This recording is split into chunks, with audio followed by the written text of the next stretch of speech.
తిరుమల తిరుపతి దేవస్థానం chairman గారు బొల్లేని రాజగోపాల్ నాయుడు గారు, మనందరం ఎంతో అభిమానించే గొప్ప నటుడు డైరెక్టర్ భాగ్యరాజ గారు, శతావధాని బ్రాహ్మణులకి పరిమితమైన అవధానదానంలో శతావధాని అయిన మేడసాని మోహన్ గారు,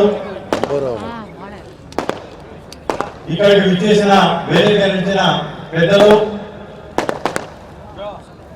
కాంటినెంటల్ కాఫీ అధినేత రాజేంద్ర ప్రసాద్ గారు, ఢిల్లీ నుంచి వచ్చిన కమ్మ సంఘం పెద్ద మణినాయుడు గారు, తెలంగాణ రాష్ట్ర కమ్మ సంఘాల సమాఖ్య అధ్యక్షుడు బుడ్డరావు గారు, అలాగే ఆంధ్రప్రదేశ్ కమ్మ సంఘాల అధ్యక్షులు మండవ్ గారు, బెంగళూరు నుంచి వచ్చిన మన పెద్దలు కబడ్డీ బాబు గారు, హరీష్ గారు, కనకరాజు గారు, ఈ యొక్క స్థలాన్ని మనకి ఎంతో అనుకూలమైన ఈ స్థలాన్ని ఇచ్చిన భాస్కర్ గారు, నోబెల్ హాస్పిటల్ భాస్కర్ గారు, టిఆర్ఎస్ కాలేజ్ అధినేత సుబ్రహ్మణ్యం గారు, ఇక్కడ విచ్చేసిన పెద్దలందరికీ కూడా పేరు పేరున మా యొక్క నమస్సులు. యూకే నుంచి శ్రీకరణ్ గారి యూకే కమ్మ సంఘానికి అధ్యక్షుడిగా ఉన్న లండన్ నుంచి వచ్చిన శ్రీకరణ్ గారి యొక్క సతీమణి సరోజలక్ష్మి గారికి, అలాగే అమెరికా తానా నుంచి వచ్చిన పవన్ గారికి, జితేంద్ర గారికి, ఇక్కడికి విచ్చేసిన తిరుత్తని, తిరువల్లూర్, చెన్నై, నగరి, చిత్తూరు, తిరుపతి, పుత్తూరు, ఇక్కడ నుంచి వచ్చిన కమ్మ బంధువులందరికీ కూడా నా యొక్క నమస్కారాలు. నేను ఒక చిన్న పద్యం చదువుతాను, మన కమ్మవారికి అన్వయించిన పద్యం. ఇక్కడ మేడసాని మోహన్ గారి ముందు నేను పద్యం చదవటం అనేది సాహసమే. ఇందు గలడందు లేడని సందేహం వలదు, ఎన్నెన్ని వెతికిన అన్నందు కలవారు మన కమ్మవారు. మన దేశంలో ప్రపంచవ్యాప్తంగా విస్తరించిన మన కమ్మవారు 2,10,00,000 మంది ఉంటారు. దానిలో 3వ వంతు 65 లక్షల మంది మన యొక్క తమిళనాడులోనే ఉన్నవారు. అటువంటి కమ్మవారందరినీ ఒక వేదిక కావాలని కమ్మ అసోసియేషన్స్, కమ్మ సంఘాలు కొన్ని వందలు ఉన్నాయి ప్రపంచవ్యాప్తంగా. అటువంటి సంఘాల వారందరినీ ఒక వేదిక ఏర్పాటు చేసి ఒక తాటి మీద తీసుకొచ్చి ఐక్యమత్యాన్ని పెంచితేనే మన యొక్క జాతికి ముందంజ వేయడానికి ఆస్కారం ఉంటుందని భావించి ఏర్పాటు చేసిన సంస్థ కేజీఎఫ్ కమ్మ గ్లోబల్ ఫెడరేషన్. వైష్ణవ సంప్రదాయాన్ని విశ్వవ్యాప్తం చేసిన రామానుజుడు పుట్టిన గడ్డ ఈ యొక్క పవిత్ర గడ్డలో మనం ఈరోజు కమ్మ మహానాడు, తమిళనాడుకి చెందిన కమ్మ మహానాడు చేసుకోవటం అనేది నా అదృష్టంగా నేను భావిస్తా ఉన్నాను. కమ్మవారు ప్రపంచంలో అన్ని వర్గాలని సమదృష్టితో చూసి తమతో పాటు చేదోడు వదడుగా అందరికీ ఉంటూ తమతో పాటు అందరినీ హక్కును చేర్చుకునే యొక్క గొప్ప సమాజం మన యొక్క కమ్మవారిది. కానీ మారిన పరిస్థితుల్లో మన సమాజం వెనుకబడతా ఉంది అన్ని రంగాల్లో. ముఖ్యంగా ఈరోజు వ్యవస్థలను శాసిస్తున్నది రాజకీయ రంగం. రాజకీయ రంగంలో మనం వెనుకబడుతున్నాం. రాజకీయ పార్టీలు కావచ్చు, రాజకీయ నాయకులు కావచ్చు, మన కమ్మవారికి చెందిన వ్యాపారస్తుల దగ్గర నుంచి ధనాన్ని ఆశిస్తున్నారు. మన కమ్మవారు నడిపే పత్రికల్లో, టీవీల నుంచి వారికి పబ్లిసిటీ ఆశిస్తున్నారు. మన కమ్మవారిని ఓట్లు ఆశిస్తున్నారే కానీ మన కమ్మవారికి చేయడం అనేది ఏం చేయట్లేదు. అలా కాకుండా ఓట్లు మనం సమైక్యించుకుందాం. రాజకీయాల్లో మన వారిని ముందంజలో ఉండడానికి మన ప్రయత్నం మనం చేద్దాం. ఒక మాట చెప్తాను, మనకి ఘనమైన చరిత్ర ఉంది. వర్తమానం పర్వాలేదు, కానీ భవిష్యత్తు ప్రశ్నార్థకరం. ఎంత ఘనమైన చరిత్ర ఉందో అంత ఘనంగా భవిష్యత్తు ఉండాలి. మన భావితరాలకి అటువంటి భవిష్యత్తు కల్పించాలంటే కమ్మారందరూ పునరేకీకరణ కావాల్సిన అవసరం ఉంది. మనందరం సంఘటితమైతే, మనందరం ఒకటే వేదిక మీద ఒకటే గొంతుతో గలమెత్తితే ఆకాశమే మనకు అడ్డు. మనం సాధించలేనిది లేదు. గత 3 నెలల నుంచి ఇక్కడ వివిధ ప్రాంతాల్లో మన కేజీఎఫ్ సభ్యులందరూ కూడా ఎంతో కష్టపడటం జరిగింది. గ్రామాన్ని వెళ్ళడం జరిగింది.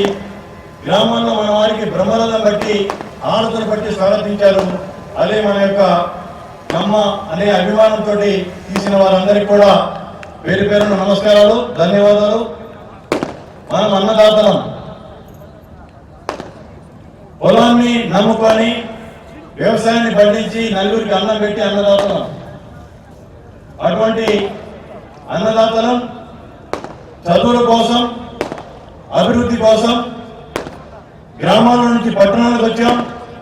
అక్కడ నుంచి ఇంకా అభివృద్ధి కోసం పట్టణాల నుంచి విదేశాలకి వెళ్ళాం. విదేశాల్లో కూడా ఎంతో సేవ చేస్తూ, విదేశాల్లో ఉన్న అక్కడ వారికి సేవ చేస్తూ అభివృద్ధిలోకి వచ్చాం.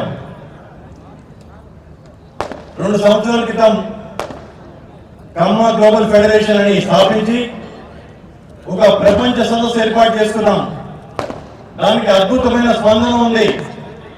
32 దేశాల నుంచి కమ్మ ప్రతినిధులు అందరూ విచ్చేశారు దానికి.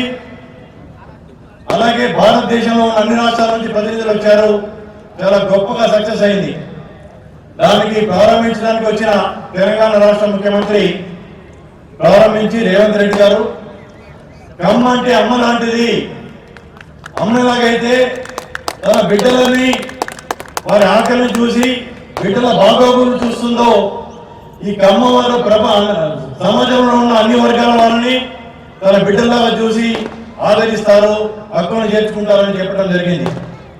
అది మన కమ్మవారి గొప్పతనం. రాజులుగా రాజ్యాలు వెళ్ళాం. తమిళనాడులో ఉన్న మదురైని పరిపాలించిన తిరుమల నాయకర్ మన యొక్క కమ్మరాజు. అలాగే మదురైని పరిపాలించిన మంగమ్మ మన కమ్మ రాజు రాణి. అలాగే ఇప్పుడు మేడసాల మోహన్ గారు చెప్తున్నారు చోరుల గురించి, శాతవాహనుల గురించి. ఇటువంటి ఎన్నో రాజ్యాలు వెళ్ళాం, కానీ ఆ చరిత్రలోనే మిగిలిపోతూ ఉంది. ఈ మద్రాసు రాష్ట్రానికి మొట్టమొదటి ముఖ్యమంత్రి మన బొల్లిని మునిస్వామి నాయుడు గారు. అదే ఇంటి పేరుతో బిఆర్ నాయుడు గారు ఉన్నారు, వారికి బంధువులు కూడా. మన వారు ఎంత గొప్పవారంటే, యుగ పురుషుడు నందమూరి తారక రామారావు గారిని, ఆయన ఒక బ్రాండ్. ఆయన మద్రాసు రాష్ట్రంలో ఉండి సినీ రంగంలో అభివృద్ధిలోకి వచ్చారు కాబట్టి ఆయన ముఖ్యమంత్రి అయిన తర్వాత మద్రాసు నగరానికి నీటి ఎద్దడి ఉంది, తాగటానికి వాళ్ళు ఇబ్బంది పడుతున్నారని తెలిసి దాతృత్వంతో, గొప్ప మనసుతో తెలుగు గంగ ప్రాజెక్ట్ తీసుకొచ్చి మద్రాసు రాష్ట్రానికి నీళ్ళు ఇచ్చిన ఘనత మన కమ్మవారు యువ పురుషుడు స్వర్గీయ నందమూరి తారక రామారావు గారిది. ఈరోజు చూస్తూ ఉన్నాం మనం, నీటి కోసం ఒక్కొక్క రాష్ట్రాల మధ్యలో యుద్ధాలు జరుగుతున్నాయి, కోర్టులో కేసులు వేసుకుంటున్నారు, ట్రిబ్యునల్స్కి వెళ్తున్నారు. అటువంటిది ఆనాడు స్వర్గీయ రామారావు గారు తెలుగు గంగ ద్వారా మద్రాసుకి నీళ్ళు ఇస్తారంటే అప్పుడున్న రాజకీయ నాయకులు కూడా స్వాగతించారు, కానీ ఎవరు విభజించలేదు, వ్యతిరేకించలేదు. అటువంటి ఘనమైన చరిత్ర మనకు ఉంది. ఇక కోయంబత్తూరులో ఉన్న పారిశ్రామిక విప్లవాన్ని చూసుకుంటే అదంతా మన కమ్మవారికి అంతా. జీడి నాయుడు గారు, ఆయనకి ఎడిసన్ ఆఫ్ ఇండియా అనే బిరుదాంతకుడు.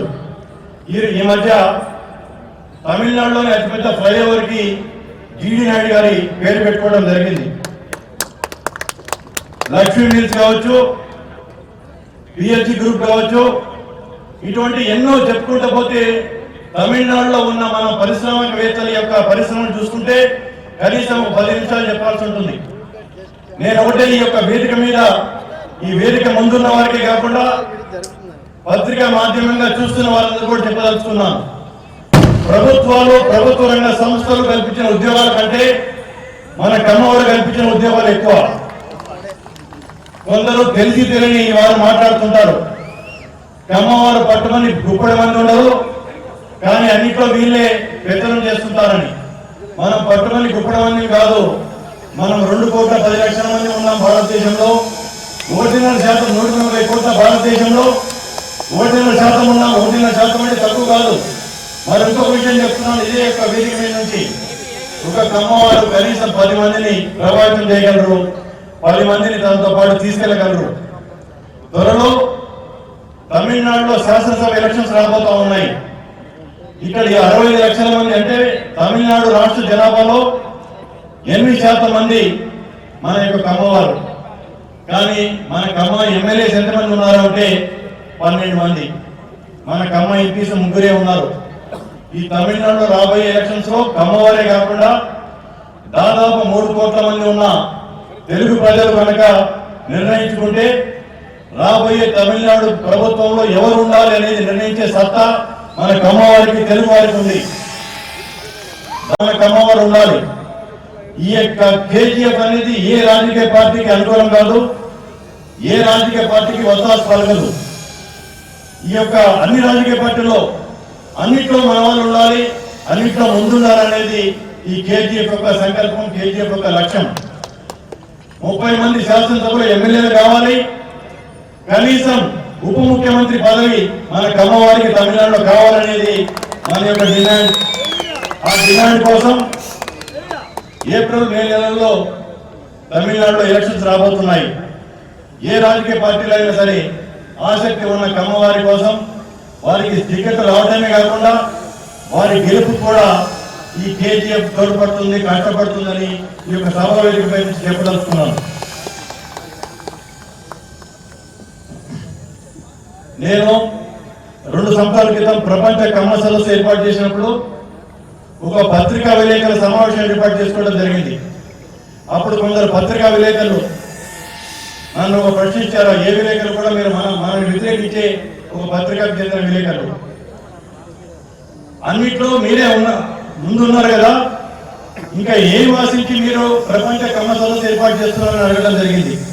నేను వారికి చెప్పిన సమాధానం ఒకటే, ప్రపంచంలో అన్ని రంగాల్లో, మన యొక్క భారతదేశం అన్ని రంగాల్లో ముందంజలో ఉన్న కమ్మవారు ఒక 2% మాత్రమే. ఎక్కువ మా కమ్మవారు మధ్య తరగతి, దిగువ మధ్య తరగతి, దారిద్ర్య రేఖం కంటే కూడా దిగువన మావారు ఉన్నారు. వారికి జీవితమిచ్చి వారిని సమాజంలో ఉన్నత స్థానంలోకి నిలపడానికి ఈ యొక్క కేజీఎఫ్ పనిచేస్తుందని ఆయన చెప్పడం జరిగింది. ఇప్పుడు పెద్దలు బిఆర్ నాయుడు గారు చెప్పడం జరిగింది, సేవా కార్యక్రమాలు కూడా చేయాలి, కమ్మ గ్లోబల్ ట్రస్ట్ కూడా ఏర్పాటు చేయాలని చెప్పేసి. తప్పకుండా నాయుడు గారు, మీ యొక్క సూచన మేరకు మాకు ఇంకా వయసు ఉంది, ఇంకా పనిచేసే సత్తా ఉంది, మంచి చాలా అనుభవజ్ఞులు, సమర్థులైన కేజీఎఫ్ టీం ఉంది కాబట్టి తప్పకుండా మీరు చెప్పిన దాని మీద కేజీఎఫ్ పనిచేస్తుంది. మనల్ని మనం పోల్చుకోవాలంటే ప్రపంచంలో మనకి పోటీ దాగిన జాతి కానీ ఆ వర్గం కానీ ఉంటే ఒక జ్యూస్ మాత్రమే. యూదులు, ఇజ్రాయెల్కి చెందిన జ్యూస్ వారే మనం వాళ్ళతో పోల్చుకోగలం. వారికి ఉన్న లక్షణాలన్నీ మనకు ఉన్నాయి.